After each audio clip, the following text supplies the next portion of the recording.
সুপ্রিয় দর্শক, আসসালামু আলাইকুম। কারেন্ট সিচুয়েশনে আপনাদের সবাইকে স্বাগতম। আমি আমাজউদ্দিন আছি আপনাদের সাথে। আজকে যে বিষয়টি নিয়ে আমরা আলোচনা করব সেটি হচ্ছে আমাদের আসিফ নজরুল স্যারের শাশুড়ি শাওনকে গ্রেফতার করানো হয়েছে। তাকে ডিবি কার্যালয়ে নিয়ে যাওয়া হয়েছে। তো এতদিন পরে শাওনকে গ্রেফতার করা হলো, বিষয়টি আসলে কেন জানি বোধগম্য হচ্ছে না। আপনি দেখেন সেই ছাত্র জনতার অভ্যুত্থানের পরে শেখ হাসিনা এই দেশ থেকে পালাই চলে গেল। এরপরে হচ্ছে আওয়ামী লীগ একটার পর একটা কুকুরের মতো রাস্তা রাস্তা ঘুরতেছে। এরপরে হচ্ছে তারাও পালাই চলে গেল অনেকেই। এই এমন অবস্থায় মনে করেন শাওনের মতো একজন বাঙ্গু, একজন শাহবাগী, তিনি হচ্ছে মনে করেন আমাদের ছাত্র জনতার বিরুদ্ধে একটার পর একটা পোস্ট দিচ্ছে, আমাদেরকে একটার পর একটা অপমান করতেছে ফেসবুকে এসে। কিন্তু এতদিন ধরে তাকে কেউ কিছু বললো না। হঠাৎ করে কি এমন হয়ে গেল যে তাকে ডিবি অফিসে যেতে হলো, তাকে গ্রেপ্তার দেখাতে হলো? আম, হঠাৎ করে কি হয়ে গেল, বিষয়টা আসলে চিন্তার। শাওনকে যারা যারা যারা যারা শাওনের হিস্টোরি তেমন একটা জানেন না তাদের উদ্দেশ্যে বলে দিই, শাওন কিন্তু কঠিন লিগার। আচ্ছা, যাই হোক, শাওনের মা কিন্তু ছিল আবার হচ্ছে আম, আওয়ামী লীগের মানে বালের মানে বাংলাদেশ আওয়ামী লীগের সংরক্ষিত নারী আসনের সদস্য। এরপরে হচ্ছে আচ্ছা, শাওন নিজেও তো আওয়ামী লীগের মনোনয়ন নিয়েছিল 2024 সালে ময়মনসিংহ থেকে। ও আচ্ছা আচ্ছা, কঠিন আওয়ামী লীগ। এরপরে হচ্ছেন আমাদের, ও তার বাবা তো আওয়ামী লীগের চেয়ারম্যানও ছিল। বিষয়টা তো বিষয়টা তো অনেকেই জানে না। আরে ভাই, একটা ফ্যামিলিতে এতগুলো আওয়ামী লীগ!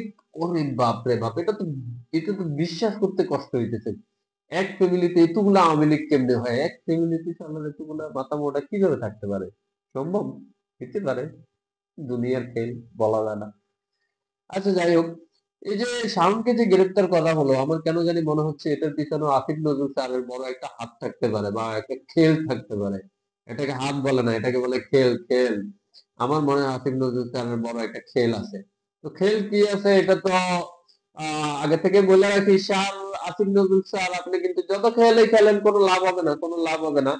আসলে ছাত্র জনতার ভিতরে রক্ত এত গরম হয়ে রয়েছে না, এত সহজে এত খেলে আসলে লাভ নেই।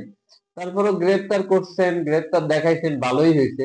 নইলে জনগণ যেভাবে ক্ষিপ্ত হয়ে আছে দেখছেন তো, যাইয়া বাড়ি জ্বালাই দিতে জামালপুরে, কতক্ষণে যাইয়া ধানমন্ডির বাড়ি জ্বালাই দিত, কোনো ঠিক ঠিকানা নাই। হয়তোবা এর জন্যই বলে দিল ডিবিকে তাড়াতাড়ি ওরে ওরে নিয়ে আসি ঢুকা তাড়াতাড়ি, নইলে শালার ও তো মরবো মরবো, সাথে ধানমন্ডির বাড়িটাও যাইবো। ওই চিন্তা ভাবনা থেকে হয়তো আসিফ নজরুল খান দয়া করে নিয়ে আসে ঢুকাই দিতে। ঠিক আছে, ওইখানে সেফ থাকেন, আসার দরকার নাই। ডিবি অফিসে আপনি সেফ থাকেন, শুধু শুধু এত ঝামেলা করে লাভ আছে? আর পাবলিক যে হারে শুরু করছে, মনে হয় আগামী এক সপ্তাহ শুধু আওয়ামী লীগ তো গাইবো, বলা যায় না কারে কখন রাস্তায় পায়। তখন তো আর দেখবো না কে কার শাশুড়ি, কে কার শালা সম্বন্ধী, এত কিছু দেখার সময় আছে নাকি? আচ্ছা, যাক। তাইলে বিষয়টা হচ্ছে এটা। তবে ও আচ্ছা, আপনাদের সবাইকে তো ঈদ মোবারক দিতে ভুলেই গেছি। ঈদ মোবারক, ঈদ মোবারক। এই আসলে আমাদের দেশপ্রেমিক ভাইয়েরা ইলিয়াস ভাই এবং হচ্ছে পিনাকি আঙ্কেল, এরপরে কনক সরোয়ার আঙ্কেল, তারা কবে যে আসবো বিষয়টা বুঝতে পারতেছি না। আমার খুব ইচ্ছা তাদের সাথে ঈদের আনন্দ ভাগাভাগি করে নেব। কবে আসবো বুঝতে পারতেছি না। আর বাংলাদেশে তো যেগুলো ফালাই রেখে গেছে আল্লাহ, এগুলো তো সবগুলো হচ্ছে লিগার, হ্যান ত্যান, এই সেই, এগুলোর সাথে তো আমাদের ছাত্র জনতার বড়াই না। ওদের সাথে ঈদের আনন্দ ভাগাভাগি করবো কেমনে? আচ্ছা, যাই হোক। তো আসলে আসছিলাম অনেক ইম্পর্টেন্ট একটা কথা বলার জন্য, কিন্তু এসে দেখি যে টপিক আছে শুধুমাত্র শাওনের। ওই এত ইম্পর্টেন্ট কোনো বিষয় না, তাই ভাবলাম একটু বলেই যাই আসছি যখন। বেডি তো এত ইম্পর্টেন্ট না, এই শাহবাগী বাঙ্গু টাঙ্গু এগুলো কোনো ইম্পর্টেন্টের বিষয় হলো। তারপরে একটা টপিক পাইলাম আর কি কিছু বলার জন্য। আচ্ছা পাবলিক, আপনারা আসলে এত এত এত করার দরকার নেই, বেশি গভীরে যাওয়ার দরকার নাই। শাওনুরে গ্রেপ্তার করছে, এটা নিয়ে এত আনন্দিত হওয়ার কিছু নাই।